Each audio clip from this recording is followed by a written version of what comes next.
Meus irmãos e minhas irmãs, vamos abrir as nossas Bíblias, por gentileza. Palavra de Deus que nos traz reflexão para essa hora, para esse momento precioso na casa de Deus. Que bom que você está aqui hoje. Seja muito bem-vindo, muito bem-vinda à casa do Senhor. É um privilégio para nós recebermos tanta gente bonita, especial hoje aqui. Quero dizer que a Letícia já contou no vídeo que você pode, com muita alegria para a gente, preencher essa fichinha dos convidados especiais, porque é uma maneira da gente conectar você à igreja e a igreja a você. Também os nossos pedidos de oração, eles são muito importantes para nós. Nós oramos regularmente por cada um deles e temos alguém da nossa equipe que pode ter o privilégio de ligar para orar diretamente com você e por você, tá bom? Amém? Então dá uma olhadinha, vê se você conhece alguém. Ó, dá uma olhada, só uma olhadinha, só olhar, hein? Só olhar. Só olhar. Se tem alguém que você não conhece, né? Você diz, ó, dá uma olhadinha só. Se você não está acostumado com essa pessoa, dá uma boa noite para ela, que Deus abençoe. Da paz do Senhor Jesus sobre a vida dele, sobre a vida dela.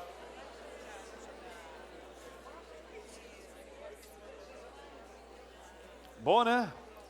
Segunda carta de Paulo a Timóteo. Segunda carta do apóstolo Paulo a Timóteo, no capítulo 3. Nós vamos ler a palavra de Deus juntos, hoje, com alegria. Que bênção ouvir Guilherme Kerr, que bênção ouvir César Elbert. Não é verdade, meus irmãos? Eu fiquei imaginando a gente com mais tempo, né? Assim, uma tarde inteira, hein? Num acampamento, hein? Já imaginou? Vamos começar a sonhar, César, Guilherme, podemos começar? A gente começa a sonhar, primeiro a gente sonha, depois a gente planeja, depois a gente realiza. Amém? Aquele acampamento gostoso, abençoado, lugar alegre, aprazível, gente sem estresse, sem pressa, sem segunda-feira, só louvando, adorando ao Senhor. Meu Deus do céu, numa época de tanta letra esquisita, né? Hein?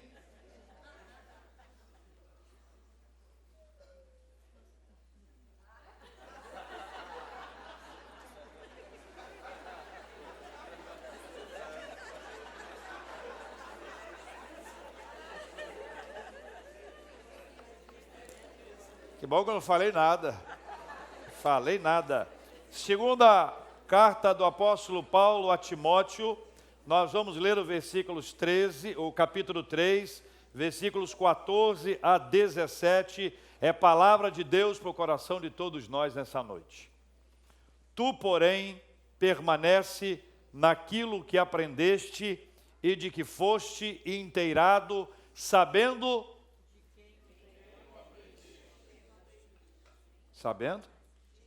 De quem o aprendeste? Agora juntinho comigo. E que desde a infância sabes as sagradas letras, que podem tornar-te sábio. Para quê? Salvação pela fé em Cristo Jesus. Versículo 16.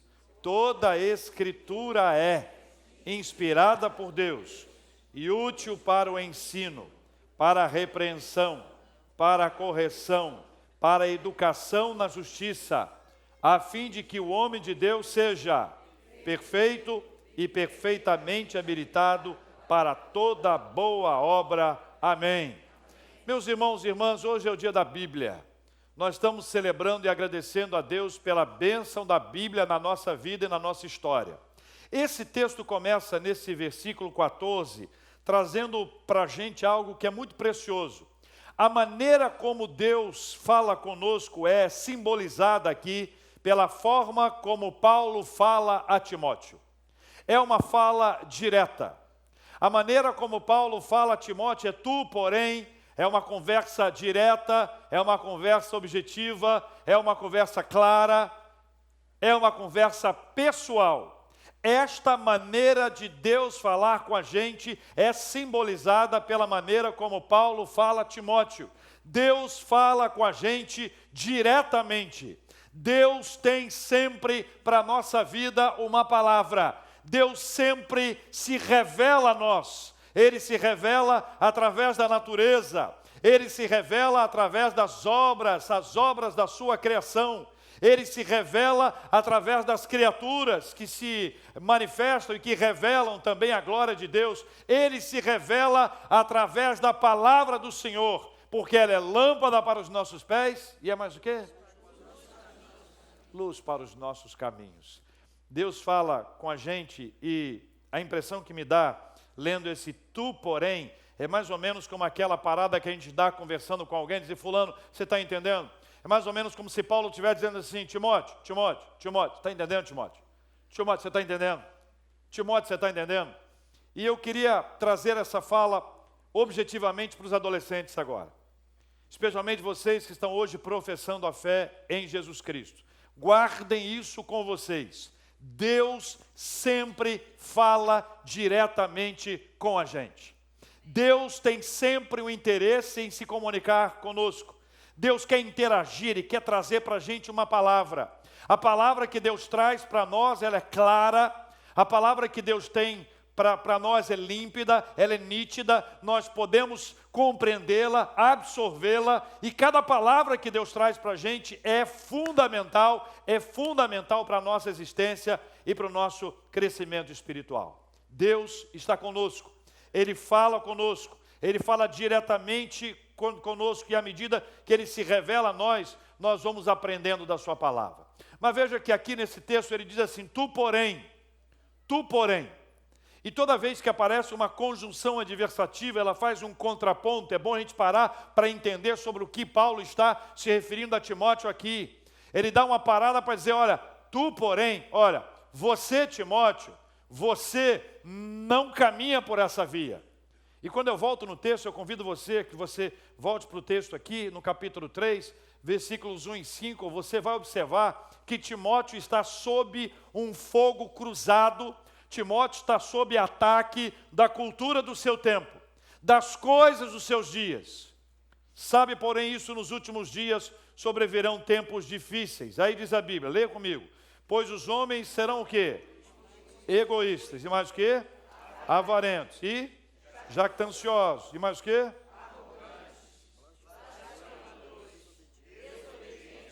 Olha só, hein? Mais o quê? Caluniadores, sem domínio de si, cruéis, inimigos do bem, traidores, atrevidos, enfatuados, mais amigos dos prazeres que amigos de Deus, tendo forma de piedade, negando-lhe, entretanto, o poder. Observe a última frase. Me ajuda a ler essa frase com um pouco mais de ênfase. Só os pais agora. É assim que o pai fala, pai e mãe? Foge. Leia comigo então, vamos lá? No tempo de Timóteo, as pressões eram claras e as pressões daqueles últimos dias ou daqueles dias estão presentes na nossa vida hoje. Elas não estão nessas palavras ou nesses termos, mas elas estão de forma tão prática, elas estão de forma tão clara, que nós precisamos compreender que este tempo acaba exercendo uma profunda influência sobre a nossa vida, e a impressão que eu tenho, lendo a Bíblia, é que Paulo está dizendo para Timóteo, Timóteo, fica firme. Timóteo, cuidado. Este tempo, este mundo, a cultura deste tempo vai querer influenciá-lo a ponto de arrancar você dos caminhos do Senhor. Quer arrancar você dos caminhos da presença de Deus. Quer tirar de você a doce e maravilhosa oportunidade que é de estar na casa do Senhor.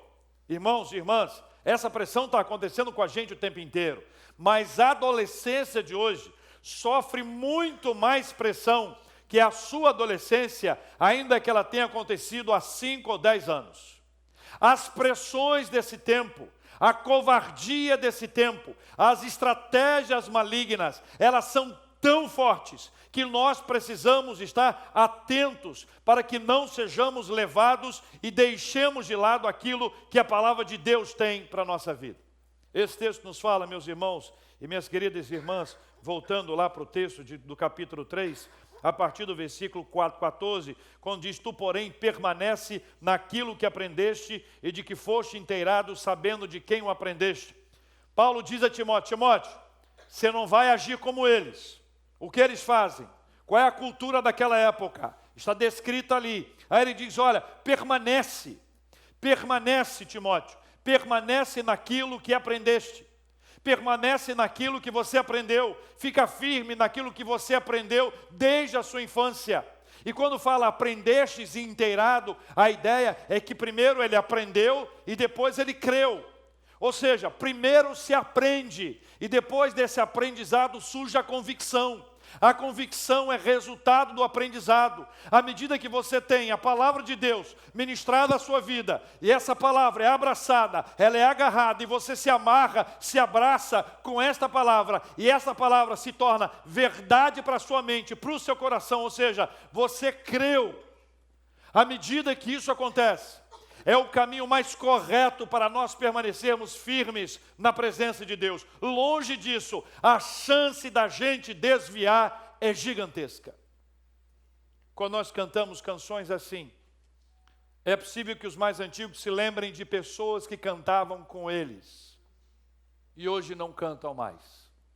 Pessoas que estavam ao lado deles enquanto cantavam uma dessas lindas canções que nós ouvimos hoje. Mas infelizmente, ao longo da vida, elas não permaneceram firmes.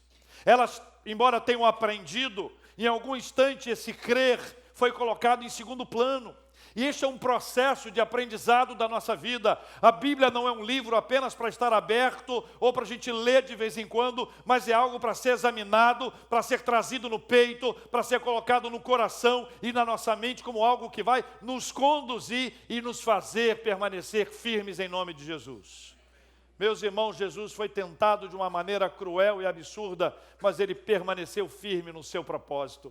Quando eu lembro de Pedro e João presos, e depois de presos são soltos, e soltos sob ameaça.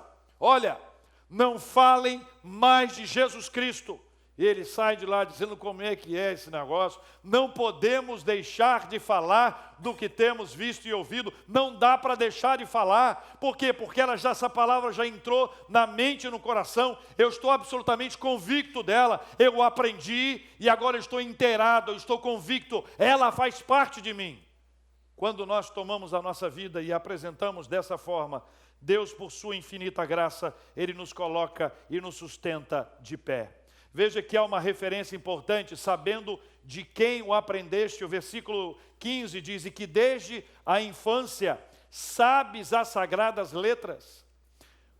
Timóteo teve o privilégio de uma mãe e de uma avó que lhe ensinaram a palavra de Deus. Paulo também, de alguma forma, se tornou para Timóteo um pai espiritual. Essa paternidade espiritual de Paulo, ou mesmo a Eunice e Lloyd, mãe e avó, que ensinaram para ele as sagradas letras, cumpriram a mais importante missão que é dada aos pais. A mais importante missão que é dada aos pais não é de pagar ou de investir na melhor formação cultural ou educacional dos seus filhos. Não é dar aos seus filhos as melhores roupas, das melhores grifes. A missão principal que os pais têm é ensinar os seus filhos as sagradas letras, as sagradas escrituras. Meus irmãos e minhas queridas irmãs, nós todos, como pais, lutamos pela boa formação dos nossos filhos. Depois que inventaram a escola particular, nós estamos perdidos. É ou não é verdade? A escola não para de crescer. Os gastos na educação são muito grandes. E depois a escola tem que estudar inglês. Mas só inglês é pouco. Tem que estudar uma outra língua. E alguém inventa o alemão, e vai o francês, e vai o espanhol, e vai o mandarim. E a menina tem que ter balé, tem que fazer não sei o que lá, e os garotos vão para a academia. Todos nós sabemos o quanto nós precisamos investir na formação cultural dos nossos filhos. Mas este não é o investimento mais importante. O mais importante é ensinar desde a tenra infância as sagradas letras, para que eles não se afastem da palavra do Senhor. Quem aqui aprendeu a fazer Papai do Céu? Levanta a mão só para poder ver. Muita gente. Muita gente. Me lembro claramente eu dizendo, Papai do céu. E eu orava, tinha um político que ia lá na minha rua, eu acreditava que ele gostava muito de mim, que ele me pegava no colo e me dava beijo.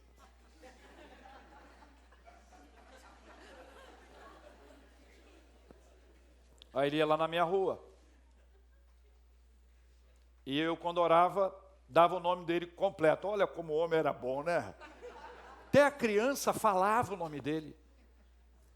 Dercílio Gomes de Albuquerque.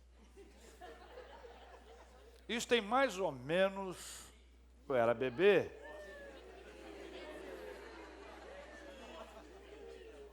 Uns 20.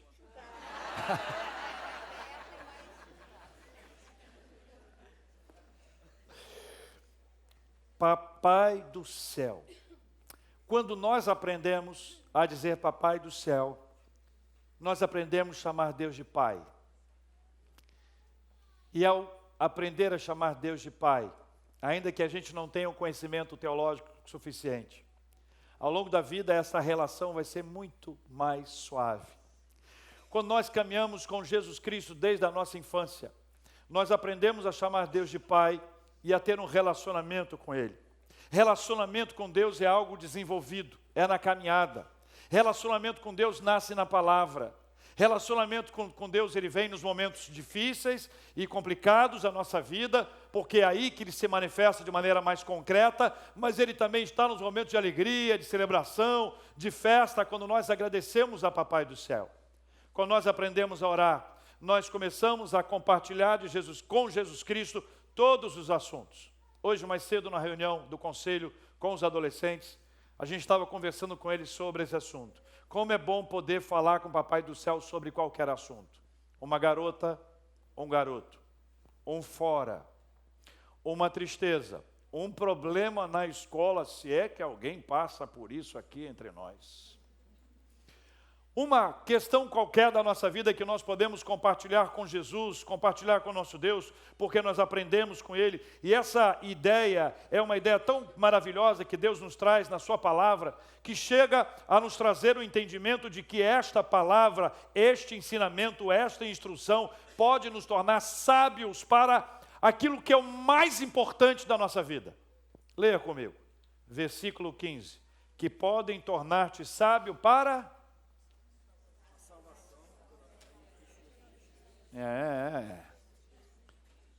que podem tornar-te sábio para a salvação pela fé em Cristo Jesus. Olha, é tão legal quando você se volta para a realidade da palavra do Senhor, porque não há nada mais importante na nossa vida que a salvação. A gente tem que orar por muita coisa na vida, mas se há algo que os pais devem orar pelos seus filhos, é pela salvação dos seus filhos. E eu já vi muitos filhos orando pela salvação dos seus pais. Já vi muitos filhos evangelizando os seus pais. Já vi muitos filhos compartilhando com seus pais as suas experiências espirituais.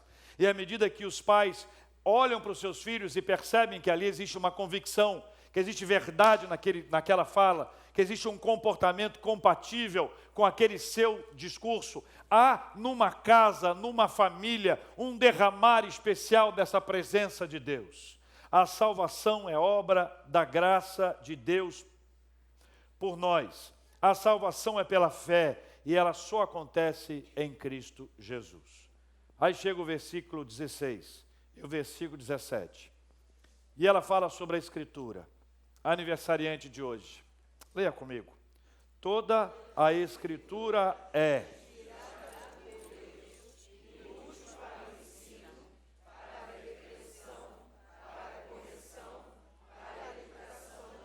a fim de que seja perfeito e perfeitamente habilitado para toda boa obra. Eu queria explicar para vocês algo que eu considero muito importante, que é a inspiração das Escrituras. A palavra que nós utilizamos aqui é a palavra sopro. Quando se fala da inspiração das Escrituras, nós estamos falando que as Escrituras receberam um sopro, que foi Deus quem assoprou. Foi Deus quem trouxe aos autores, aqueles que a escreveram, este sopro. A Escritura é divinamente inspirada por Deus. Se ela é inspirada por Deus, é porque ela foi escrita para nós. Ela foi escrita para a nossa vida. E algo muito especial que acontece com a palavra. A mesma palavra pregada, ela é aplicada de maneira diferente. Um texto que a gente lê hoje, nós podemos ler amanhã, e ele pode ter um outro significado para nós. Eu tenho algumas experiências com Deus lendo a Bíblia, que de vez em quando eu olho para um texto bíblico e digo, meu Deus, quem botou esse texto aqui? Esse versículo não estava aqui, não é possível. Parece que eu nunca li, parece que eu nunca vi o versículo que foi apresentado aqui. Essa é a impressão que dá, sabe por quê? Porque a palavra de Deus, ela é nova, ela se renova, ela se apresenta diferente para nós. É uma palavra customizada, uma linguagem que as mulheres entendem, ela é customizada, para cada um de nós ela vem sob medida, ela vem direta, de forma objetiva, ela é um poder de Deus que se manifesta na nossa vida. Ela é divinamente inspirada, mas ela também é útil. E a descrição de útil para nós, num tempo de tanta descartabilidade, é muito importante. É muito importante.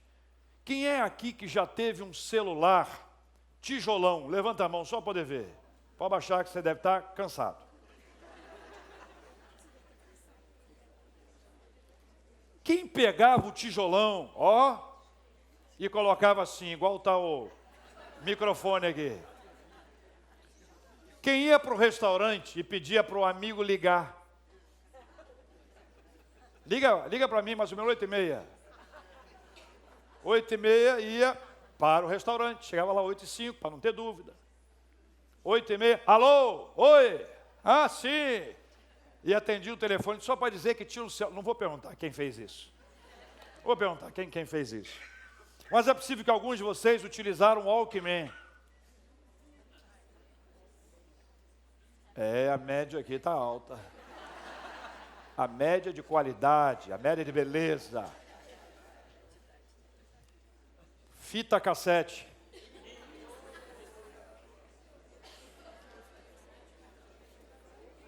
Vitrola. Eu já nem lembro mais.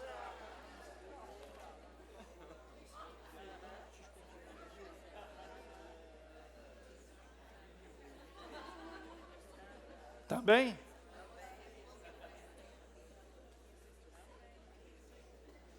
Eles não têm a menor ideia sobre o que nós estamos conversando. De repente eles estão pensando, meu Deus, o que seria o Walkman? Eles sabem o que significa o walk. E sabem o que significa man. Mas dá para imaginar, juntando essas duas palavrinhas, o que seria um Walkman? Pergunta a você, além de ser estiloso, hoje ter um long play, a gente quer ter vinil, né? Temos um amigo presbítero que gosta muito de ouvir na casa dele, muita qualidade, o chiadinho que começa, gosta de ouvir, porque dá um clima, é uma coisa cult, né? É bacana da gente ver e tal. Agora, se eu te der de presente no Natal um Walkman, isso é útil para você? Não vou te dar meu Walkman não, está guardadinho lá. Mas o tijolão, é ótimo para assalto.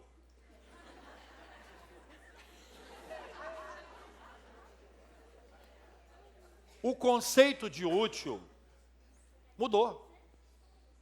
Numa época de tanta descartabilidade, pensar em algo que é útil é diferente. É diferente. Mas a Escritura, ela foi útil, ela é útil e ela vai continuar sendo útil. A Escritura não muda, tudo passa, mas a palavra do Senhor não passará. A verdade da palavra de Deus em 1519, ela continua sendo verdade para nós hoje. E ela vai continuar sendo verdade para nós amanhã. Nós nos abraçamos à palavra, nos agarramos à palavra, porque ela continua atual. Cada momento que você lê a Bíblia, você vai perceber o quanto ela é real, o quanto ela é atual, o quanto ela é poderosa. Por isso nós amamos dizer aqui que nós amamos a palavra. Ela é útil. Ela é útil. E a Bíblia diz, ela é útil para o quê? Leia comigo, ela é útil para ensino. Olha, a Bíblia conta uma única história. A Bíblia conta uma única história, a história da redenção. Debaixo dessa linha do tempo aqui, dessa história, tem várias micro-histórias, mas cada uma dessas micro-histórias apontam para a única história, que é a história da redenção. O ensino das Escrituras nos trazem o entendimento de quem é Jesus, do que Ele fez por nós, da sua história maravilhosa de vir a este mundo, ocupar um lugar na cruz do Calvário por nós, sem que nós merecêssemos absolutamente nada, sem que nós tenhamos feito alguma coisa para merecer essa graça, esse amor, esse cuidado do Senhor. Ela é útil para nos ensinar, mas ela é útil também para repreender. Eu mudei até o tom de voz para falar o repreender,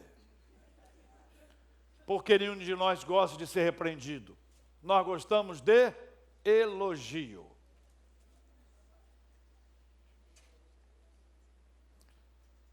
Eu era líder de um grupo de evangelismo urbano. Evangelizava na rua, no morro, na fazenda, casinha de sapê, evangelizava em tudo quanto é lugar. E nesse processo de evangelização, eu era membro de uma igreja e frequentava numa cidade, morava na outra cidade e frequentava lá uma igreja. Fui ao pastor, marquei com ele e disse: reverendo, vim conversar com o senhor, que como eu não estou lá na minha igreja o tempo inteiro, vim conversar com o senhor, que vai que o senhor tem uma palavra para mim. Fui crente que ele ia me elogiar. Crente. Acho que eu fui até para isso, meio carente.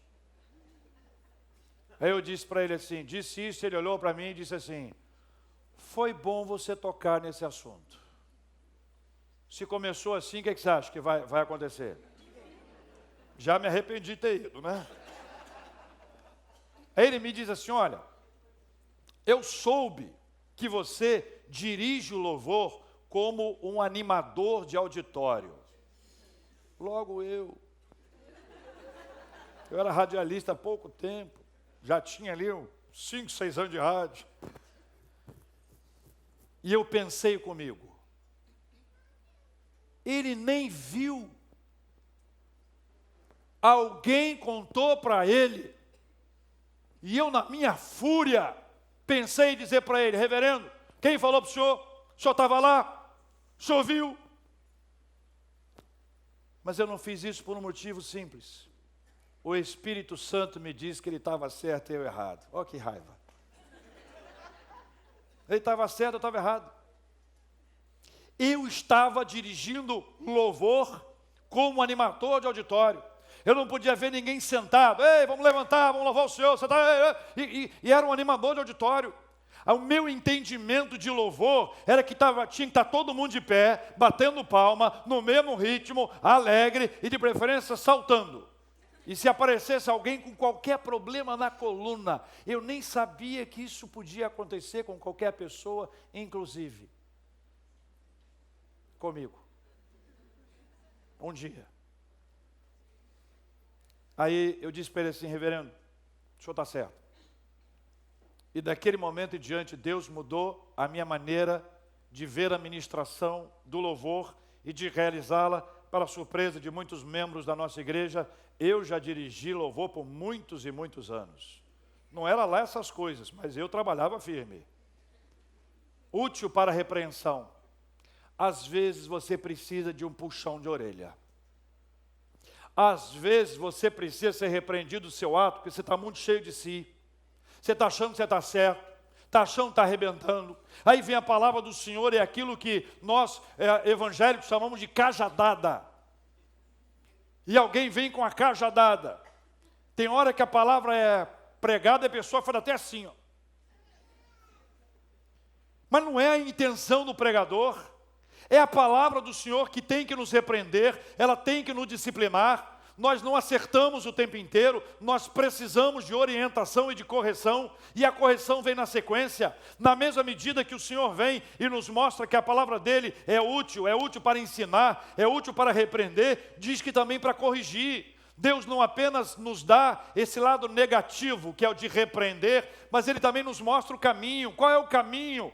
Qual é o caminho, Senhor? Ele se revela, Ele se manifesta, Ele mostra para nós o caminho e nos corrige, mas ela também é útil na justiça, útil para a educação na justiça, para nos mostrar os caminhos do Senhor, para impedir que a gente venha a caminhar de uma forma que venha a discordar daquilo que preceitua a palavra de Deus.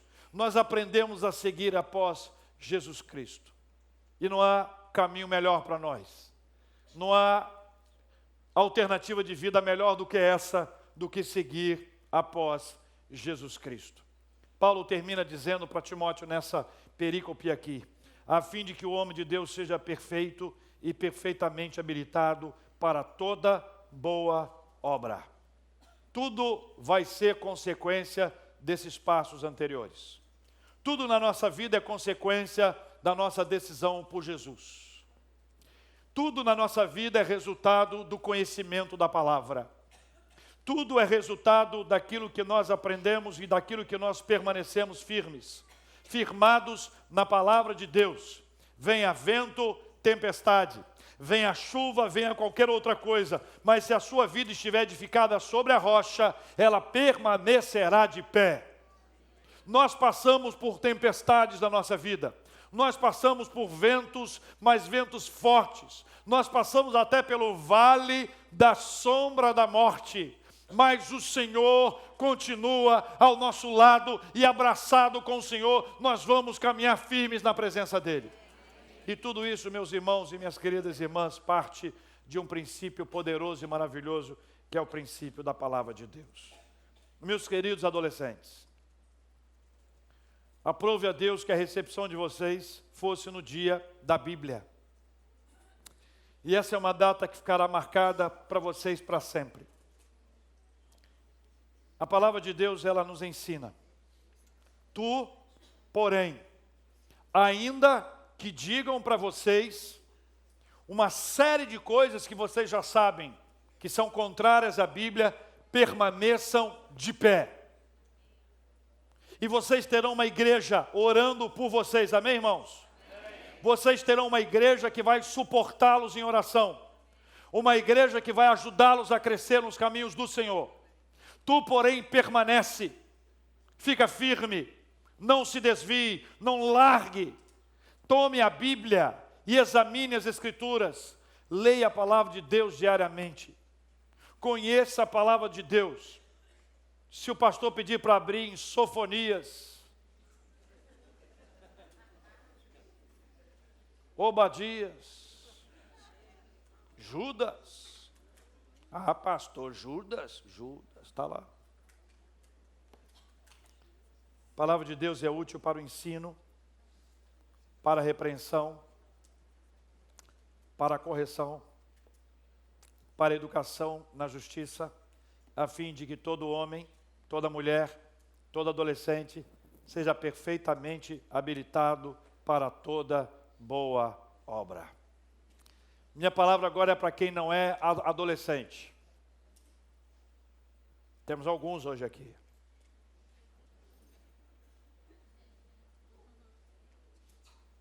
Não sei qual foi a relação que você já teve com a Bíblia. Se no teu passado houve uma relação bem próxima. Quando eu conheci Cristo, eu dormia com a Bíblia debaixo do travesseiro. Não recomendo, não. Eu levava a Bíblia comigo para onde eu ia. Na mochila. Deus me deu o privilégio de poder ler a Bíblia toda ainda na adolescência. E de poder pregar a palavra do Senhor desde a adolescência. É possível que alguém tenha vivido no passado uma intimidade com a Bíblia muito grande e essa intimidade tenha sido perdida com o passar do tempo. As coisas desse tempo roubaram o seu tempo na presença de Deus. Pode ser também que alguém nunca nem tenha lido a Bíblia e diga, é muito difícil. Tem umas palavras que eu não conheço.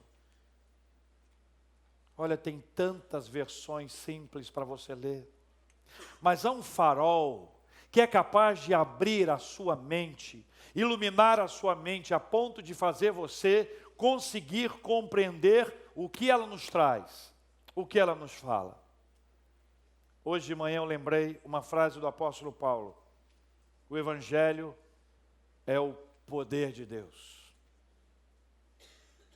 O Evangelho é o poder de Deus. Vamos orar, meus irmãos e minhas queridas irmãs. Vamos pedir ao Senhor que tenha misericórdia de nós e que nos ajude. Vamos pedir ao Senhor que encha o nosso coração com a sua doce e poderosa palavra. Vale para a adolescência, vale para quem é jovem há mais tempo, vale para quem já viveu uma experiência de caminhada com Deus, mas o tempo passou e isso ficou para trás. Vale para aqueles que têm o seu coração aquecido e tocado pelo Espírito Santo de Deus. A tua palavra, Senhor, é a fala do Senhor. Nós ouvimos a tua voz pela tua palavra. Eu te agradeço, ó Deus, porque nós temos a palavra na nossa vida. E essa palavra é que faz com que nós permaneçamos de pé quando a tempestade chega na nossa vida, quando nós enfrentamos os obstáculos mais cruéis da nossa existência. É a tua palavra que nos mantém de pé na noite fria, quando o coração se aperta e as lágrimas chegam. É a tua palavra que nos mantém de pé quando a enfermidade bate à nossa porta. É a tua palavra que nos mantém de pé quando nós enfrentamos os dias maus. Obrigado, Senhor, por sempre trazer à nossa mente o que nós lemos. E a promessa do Espírito Santo que se revela a nós permanece. O Senhor continua a nos trazer textos, palavras, ministrações da tua mensagem direta para o coração da gente. Obrigado porque o Senhor fala diretamente com a gente. Obrigado porque não há tempo de silêncio, não há tempo em que o Senhor nos deixa perdidos. Há sempre uma palavra que nos repreende, mas que também nos corrige. Uma palavra que é lâmpada para os nossos pés e é luz para o nosso caminho. Obrigado, Pai, pela tua palavra. Obrigado, Senhor, pelo teu Espírito Santo. Obrigado, Pai, pelas revelações que o Senhor nos traz nas Sagradas Escrituras. Obrigado, Pai. Obrigado, Senhor, pela tua palavra. Sobre aquele que está começando a sua caminhada contigo, traga a tua revelação para que possa ser sempre alimentado. Para aqueles que ainda não te conhecem, mas hoje sentem-se atraídos pelo teu Espírito Santo, para conhecer o Evangelho que muda a nossa vida e a nossa história. Sobre aqueles que já tiveram intimidade com a tua palavra, mas ela foi largada, deixada para trás, ficando como um livro velho, numa estante, livro que não é visitado, não é examinado. Nós oramos para que o teu Espírito Santo hoje desperte e levante pessoas para que possam ler a tua palavra, examinar a tua palavra, viver a tua palavra e compartilhar a tua palavra. Nós oramos e pedimos ao Senhor que seja assim, em nome de Jesus. Amém. Amém.